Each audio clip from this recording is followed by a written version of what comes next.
Meditation for Beginners with me, Alea.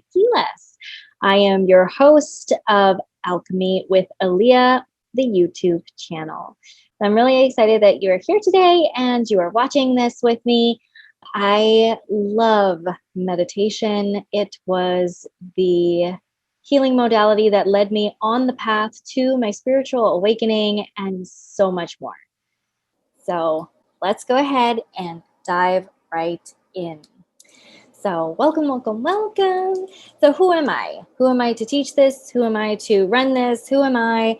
And why does it matter? So I am a certified life coach, a certified therapeutic art life coach, a spiritual mentor, Reiki master, and a meditation teacher, as well as a certified breath coach. So I have a lot of healing modalities which really help to really step into your fullest version. As I like to say, all of these healing modalities that I share and that I teach really just help bring to light your inner wisdom and help to really cultivate this inner trust and this inner knowing and relieve that stress and anxiety and just really, live in that trust and faith in yourself and divine. Now, meditation doesn't have to lead to a spiritual awakening, but if you're on this YouTube channel, then you're probably, pretty curious about spirituality in general. But it doesn't mean that you have to use meditation for spirituality. So I was introduced to meditation at the age of 19. And at that time, I had no idea what it really was for. Like, I didn't understand what was happening. Like, why would you just sit down and just think of nothing? But a lot has changed since then. I've helped dozens of people with their meditation practice, and I've helped, create a beautiful life for people to really cultivate and enhance their life through these healing modalities. I've created a bunch of guided meditations that have also, helped people really transform their lives. So what do? I help spiritual women ignite their soul fire, awaken their power, and activate their identity codes so that they can live a life full of passion and purpose and abundance. And, I do all things healing, so that we can all live self-actualized and really come together as a community and really live in this mutualism where we are giving and taking and really living together in harmony. So as I said, I use, various tools and empowering healing modalities to really help people step into their highest versions and live self-actualized. And meditation is one of them, which is a cornerstone of, I feel like, any kind of practice. Because as you will soon learn, meditation is really just inner reflection, self-reflection. So let's go ahead and get in here. So a little backstory. I grew up in a pretty unconventional household. We had crystals. We talked about witchcraft. We talked about all paranormal type of things. So I've always been intrigued by personal development and spiritual practices. I started having visions and deep philosophical thoughts at a young age, which turned into visions and prophecy and premonitions and predictions.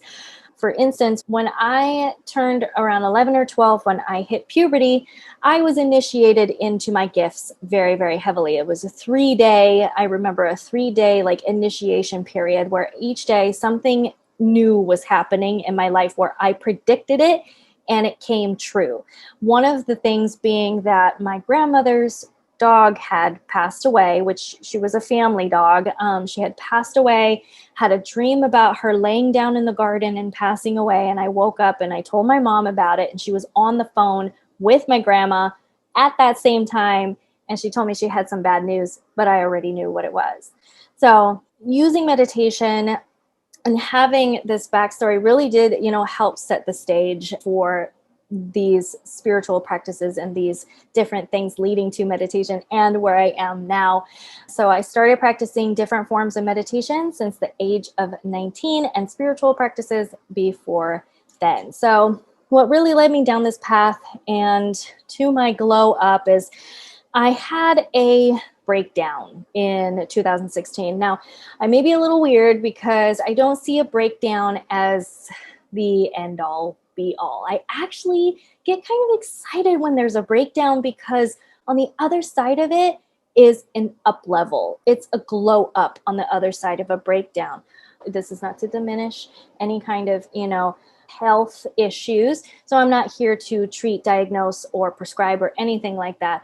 But in my case, this breakdown, which led to me quitting my job and quitting school and quitting a whole bunch of things, actually, was induced by my episodes of MS. But I felt like this was leading me to something new. This was leading me to live a life of meaning. And so I had, enough was enough. And so that led me onto the path of self-discovery, which started with shadow work and emotional well-being and mindfulness and inner work. And I was getting sober and I was working out and I was doing all these different things. I started practicing formal meditation, and it was literally like a light switch went off inside me when I sat down to do meditation, of formal meditation, sit down in the lotus position and, all that. And it literally felt like God had put his hand inside and flipped on a switch. And I knew that this is where I was supposed to be. And this is what I was supposed to be doing right then and there.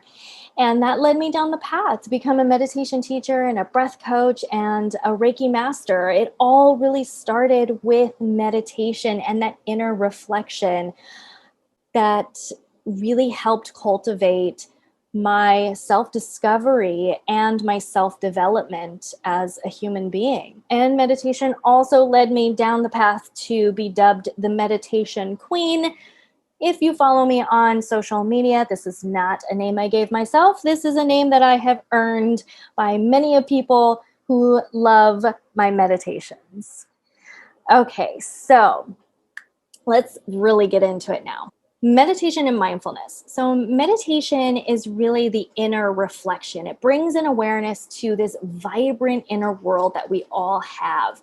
All these inner workings and all of these conditionings and all of these different things that make us who we are. Meditation brings us inward so we can become the observer of ourselves without judgment and without attachment, really just observing who we are. And that allows us to cultivate compassion and understanding for ourselves and self-love. Mindfulness, on the other hand, is this greater awareness to your outer world and your senses and proprioception. So proprioception is the understanding of where you are in space and time. So if you close your eyes right now, you know where you are in the room. You know where your limbs are. You know where your fingers are. You know where your feet are. You probably know where your kids are. That's proprioception. You understand where you are in this space and time. And that mindfulness really helps you to be here now, which is so important because in this, day and age, we have this disconnection to this greater awareness of our outer world and also our inner world. And that's where a lot of stress stems from, a lot of anxiety, a lot of worry, and a whole slew of other things. We need to become more present with ourselves and with those that we love around us. And you will find also that there is mindfulness meditation really helping you cultivate that proprioception and really being here now.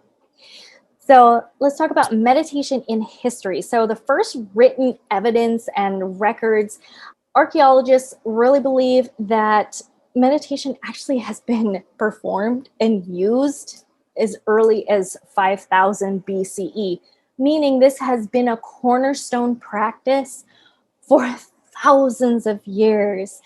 This is not anything entirely new. This is part of the human condition. This is part of being human, is doing something for this inner reflection. And so it's been practiced in many different cultures all around the world. So, Buddhism being the top number one that we usually think of. Ancient Egyptians were using it. Christianity uses it, and prayer. Greek philosophers were using it, and prayer across all religions, and sacred practices. prayer is also a form of meditation, because sometimes you do the mantras, or sometimes you're paying gratitude, or sometimes you're praying for grace, and in that moment you are participating in the self-reflection and also meditation. So these are some of the common concerns that I hear, and let's just say that these are normal. These are very, very normal, common concerns. And these are some that I've heard over the years. And just want to let you know that you're totally normal. Everything is well. Everything is perfect. And you can meditate. So even if you think, I don't know how to meditate, I get lost in my thoughts, I can't focus, I can't visualize, I can't sit still, I'm too busy, my mind won't shut off, everything is going on all at once, I can't sit still, all of those types of things is the exact reason why meditation would be so beneficial in your life. And for anybody who feels that way, this is the magic of meditation. To have those worries and those anxious thoughts, you're not broken, and it's okay to feel those things. Most people do feel intimidated by meditation, and that is totally fine, and that's okay. You can meditate, and we are going to be talking about that today and how you can do it and start incorporating meditation into your day a way that feels good for you. You will feel the benefits almost instantly. So the benefits of meditation, there are 3 or 4 aspects of the self, right? So we have our physical, mental, emotional, and spiritual well-being and health. And so all of these aspects of the self do really benefit from meditation. We're going to dive into that a little bit more here. So with the physical well-being, when you participate in meditation and practice meditation on a daily basis, you will have reduced blood pressure and cholesterol. And this is the one that I love the most. Now, again, I'm not a doctor. I am not treating. I am not prescribing. I am not diagnosing. I am just speaking from my own research and from my own practice as well. So these things can happen with a steady practice. So this is the thing that I really love here. It strengthens nerve fibers and repairs myelin. You know what the beauty of this is? I'm going to share my video. The beauty of this strengthens nerve fibers and repairs myelin. I myself, as I am an MS survivor, I'm an MS warrior, multiple sclerosis. This is huge. If meditation can strengthen nerve fibers and repair myelin, what else can it do for other neurodegenerative diseases? We can sit down and take the time to reflect on ourselves and reflect on our surroundings and reflect on our inner world, and it strengthens nerve fibers and repairs the myelin. That is literal magic. That is literal magic that it can help in such a fundamental and powerful way. That is just huge for me. It also helps with sleep. It helps reduce pain. It promotes physical health and the immune system. It actually helps the immune system. And it can help improve your coordination and your dexterity and your strength and your endurance and all of those things on the physical level. It can even help improve, there are hundreds of benefits, but it can also help you improve your strength and ability to work out. It really helps improve that dexterity as well, and it helps improve your sexual health as well. There's so many things that meditation can help with. So some of the benefits for the mental well-being. So it helps improve your focus and attention. It provides clarity. It can reduce your stress and anxiety. It improves problem solving. It improves critical thinking, and it cultivates and enhances creativity. Now, here's the thing. Creativity is a soft skill, okay? Soft skills help you get promoted. Soft skills help you to up level. Soft skills really help you to enhance your quality. So enhancing creativity, well, then the possibilities are truly endless. So your hard skills help you get the job, and then the soft skills help you really advance. So that itself, and that meditation can help that, and you can benefit from that, is just, it's enormous. And then it can help with your emotional health and well-being overall. So, just having more compassion, more understanding, more softness, and really just allowing space for yourself and for others. It also improves age-related memory loss. So as we were talking about in the previous slide, if it helps strengthen nerve fibers and repair myelin, then of course it's going to help with related memory loss and all those other, neurodegenerative things. It's absolutely incredible. And I wish that meditation was talked about more often, especially in school systems. So the benefits of meditation on this spiritual level. So I love talking about this because now I said before that meditation doesn't have to be used for a spiritual practice. It can really just be used, from an analytical, left brain side, just to reduce your stress and reduce your anxiety and really just, feel better. That is a-okay as well. But if you're on this channel, then you're probably, really curious about spirituality, or you are already, on the spiritual path. So of course, the benefits of meditation and spiritual well-being is just it's huge. So meditation, enhances your self-awareness, which we already know, but it allows you to access higher states of consciousness.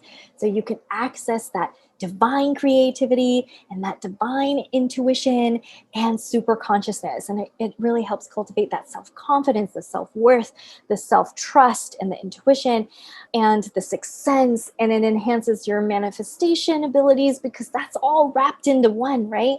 And then it creates a connection to the higher power. So you can feel this sense of peace and this sense of letting go and this sense of faith and trust and knowing. So I love it all. So this, I feel, needs to be talked about more often as well within meditation, because so many people feel very anxious or intimidated by trying meditation because they think that you have to be wearing a certain piece of cloth and you have to, put your hands in mudras or hand positions and all these different things. And honestly, you really don't need to, because there are so many different forms of meditation.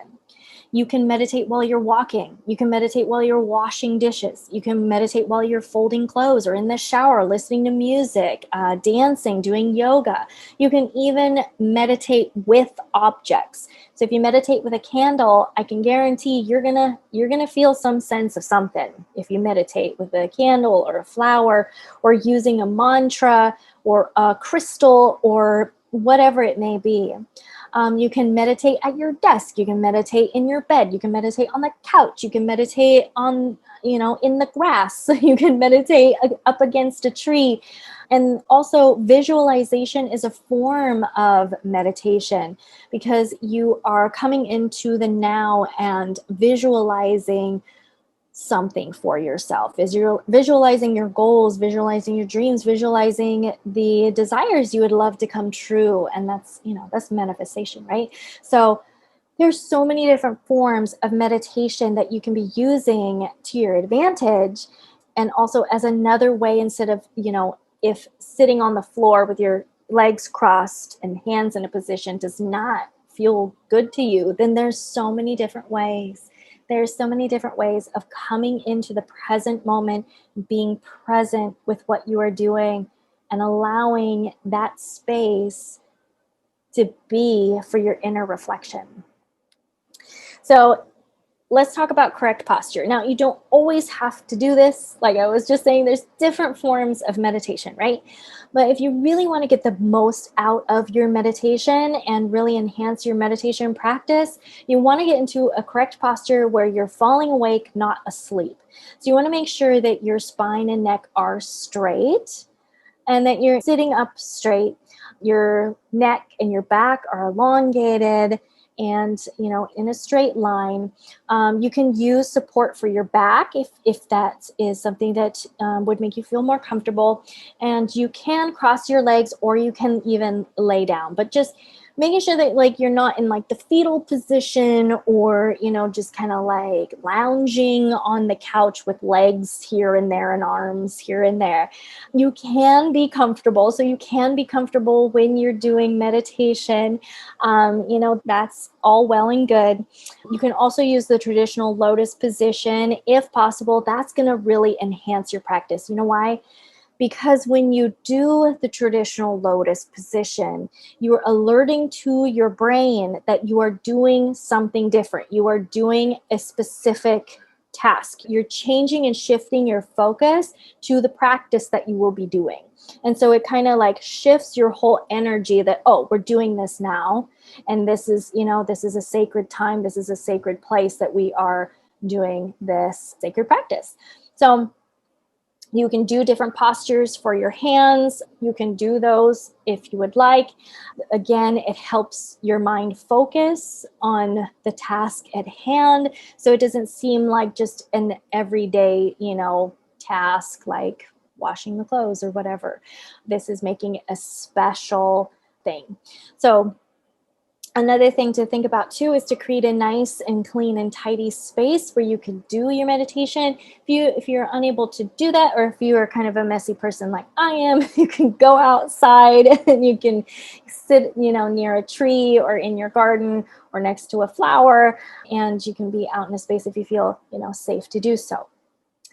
Another thing to think about is to make an attainable goal for yourself. So meditation and prayer is a practice. It's a practice just like everything else. So making a goal that you can commit to daily is really going to help you to stay committed to your meditation practice and to yourself and, to the practice. And I would suggest committing to 7 minutes a day. And the reason why I say 7 is just because, 7 has such an association with, the divine. Not that I'm religious at all, but 7 just seems like a really, it's just a little bit more than 5 minutes, not quite as long as 10 minutes. And I think it gives a good number to focus on, to commit to daily. And so the best times a day to meditate would include the morning and the evening. However, you can meditate at any point in time in the day. You can, meditate whenever you feel the call to meditate, just not while you're driving. That is not a practice that I condone. Do not meditate while you are driving.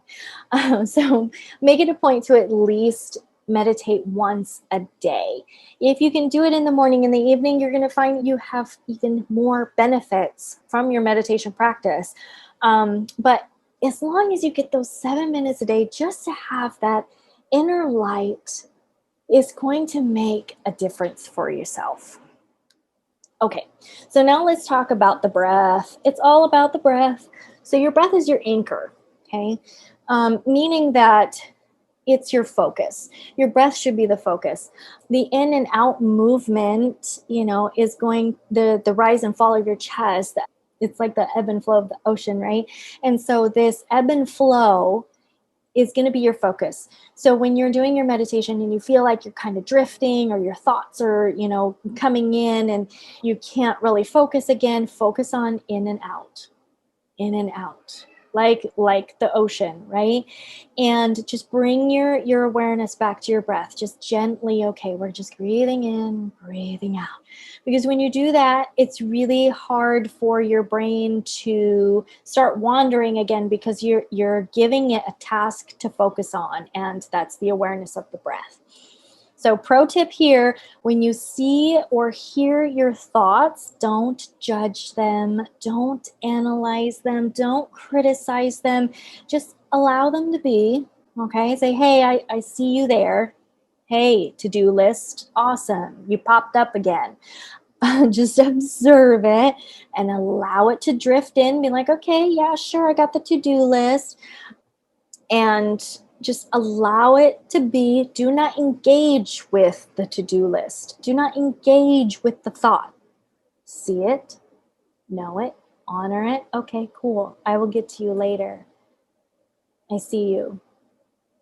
I'm witnessing you. And just allow it to drift away with the current, with your in and out breath. In and out breath.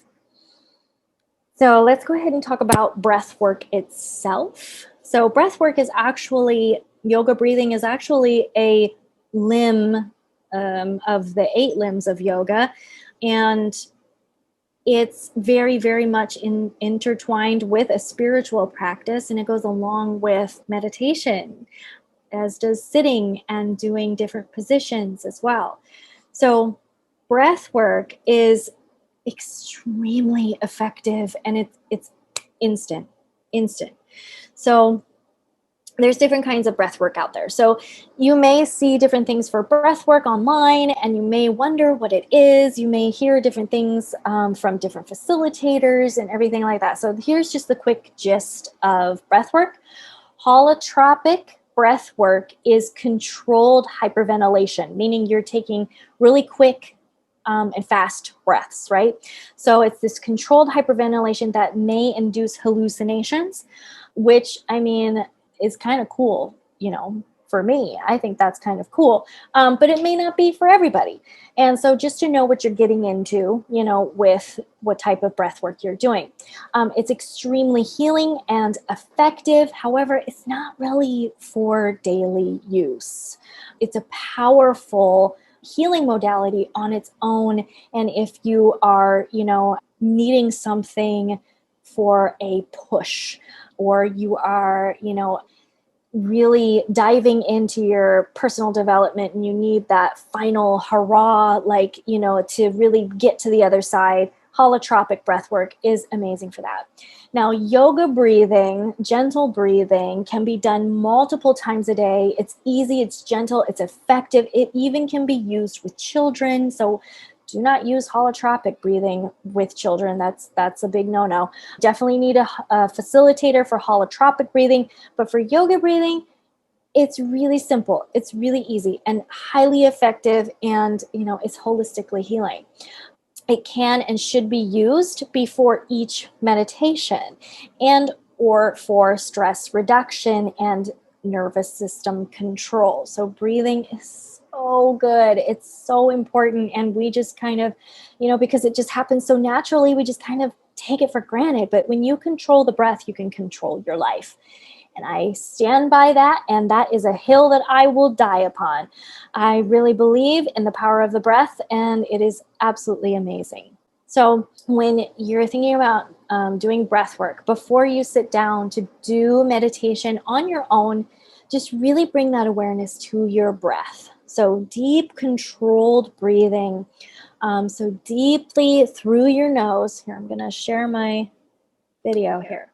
So when you're doing breath work on your own, you can do some of the easier ones that you can do, in the safety of your own home. You can do the 4-4 breathing, which is so super easy. So you're just breathing in for 4 through your nose. So breathing in for 4, and breathing out.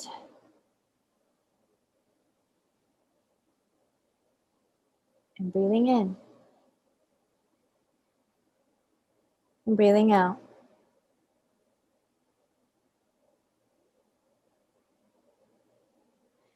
So you just, you're counting in for 4, exhaling for 4, counting in for 4, exhaling for 4, until you start to feel, relaxed, and, your body is softening, and you're feeling that stress go, and you're relaxing.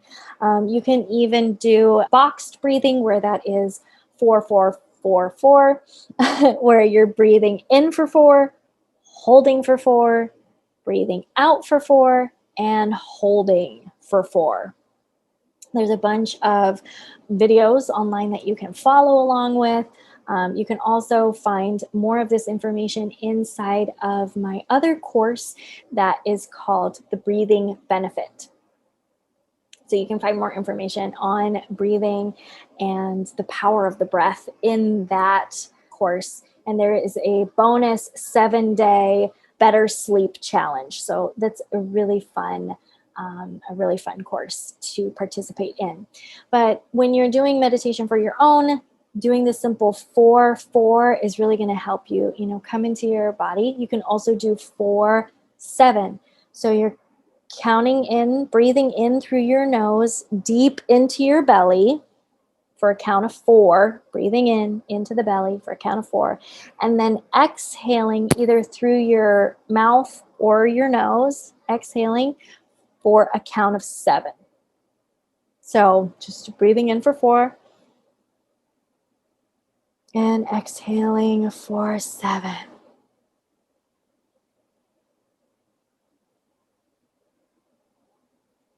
And I couldn't count that on one hand. So, so just, that gentle breathing and bringing that focus to the counting is really going to help you to focus on your breath and on your practice. Okay, so now is the time to practice.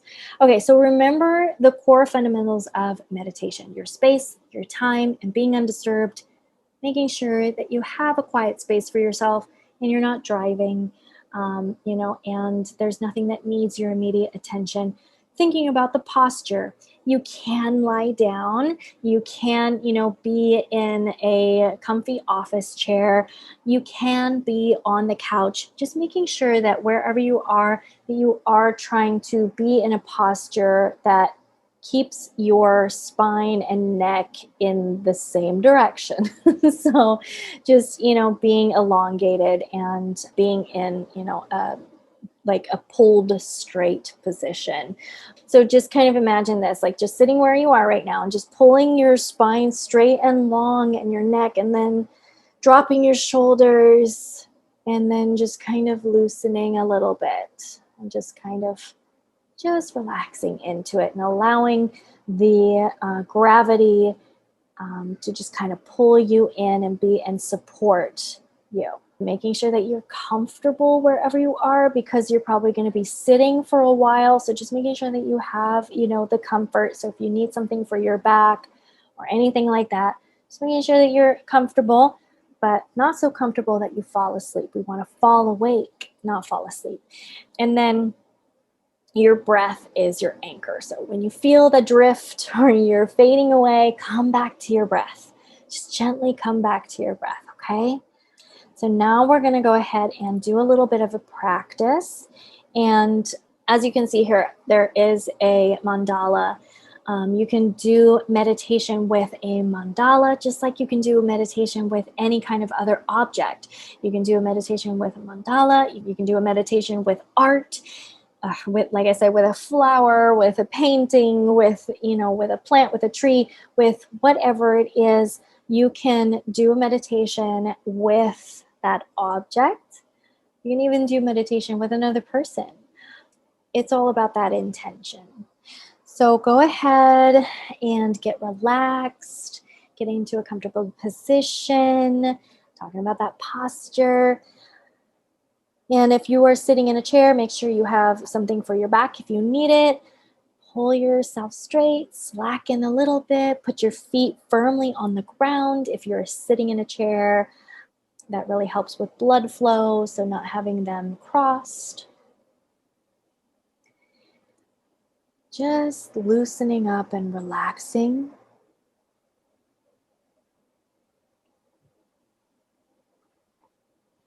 And we're just gonna relax here and focus on the center point of the mandala. And just breathe in through your nose, deep into the belly, and exhale all the way out. And inhale and exhale. And inhale and exhale. Keeping your focus on the middle of that mandala. Keep breathing. So we're going to breathe in for a count of 4. So Breathing in for 1, 2, 3, 4. And exhaling 7, 6, 5, 4, 3, 2, 1. And inhaling 1, 2, 3, 4. Exhaling 7, 6, 5, 4, 3, 2, 1. Inhaling 1, 2, 3, 4. Exhaling 7, 6, 5, 4, 3, 2, 1. And relax. And come back to your normal breath, relaxing, sinking deeper, staring at the middle of this mandala, allowing the picture to shift and change, allowing yourself to see deeper into the mandala, more shapes, more colors.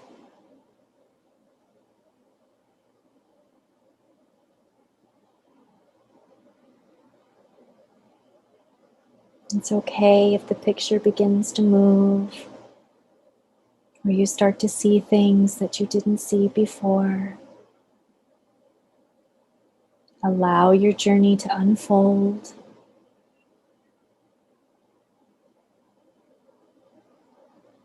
Just keep breathing.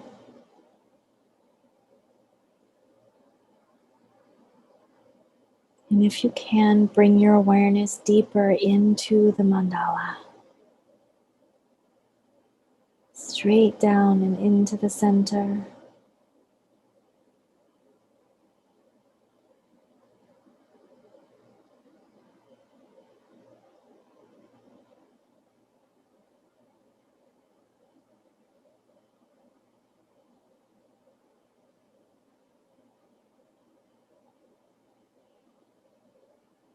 Allowing your senses to come into play. Seeing the different shapes, the different signs, the different symbols, different colors, different shades.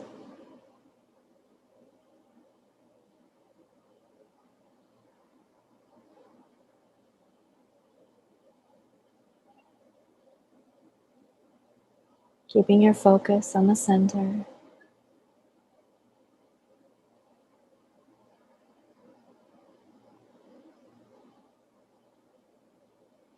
And at this point, you can close your eyes if you choose to, or you can keep your focus on the center.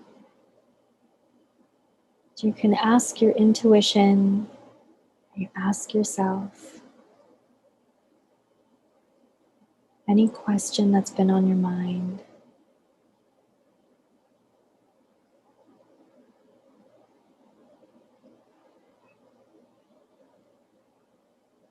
And allow your intuition to speak to you, or the shapes to speak to you, or the mandala to speak to you, either with words or metaphors or shapes.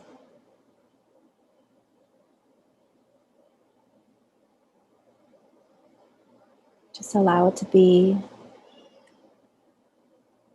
Everything is well, everything is perfect.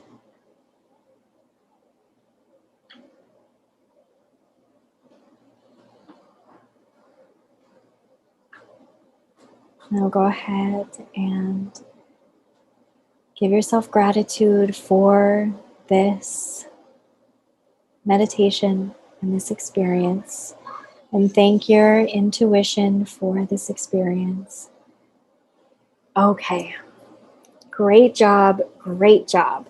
So now we're wrapping up here, and I want you to think about how the session was for you. if you've never done meditation before, if you're a complete beginner, or if you're just, getting a refresher, just think about how the session was for you, what came up for you, and how it was received for you and, within your body. And I want you to also think about, what are the things you would like support with?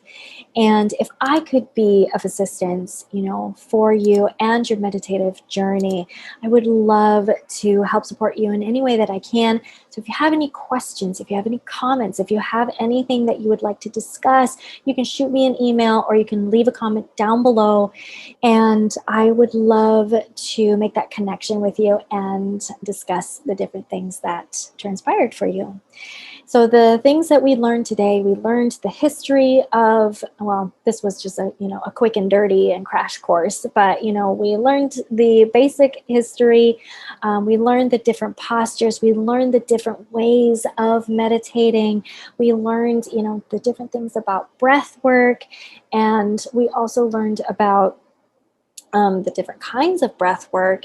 We also learned the different benefits of all the 4 aspects of the self, and then we did a practice today. So let me know in the comments what you thought, how you felt, and if this resonated for you and you really enjoyed this. And I would love to invite you to like and subscribe to this YouTube channel, because there will be more guided meditations, there will be more Reiki healing sessions, and so much more on this channel. And I would love your support.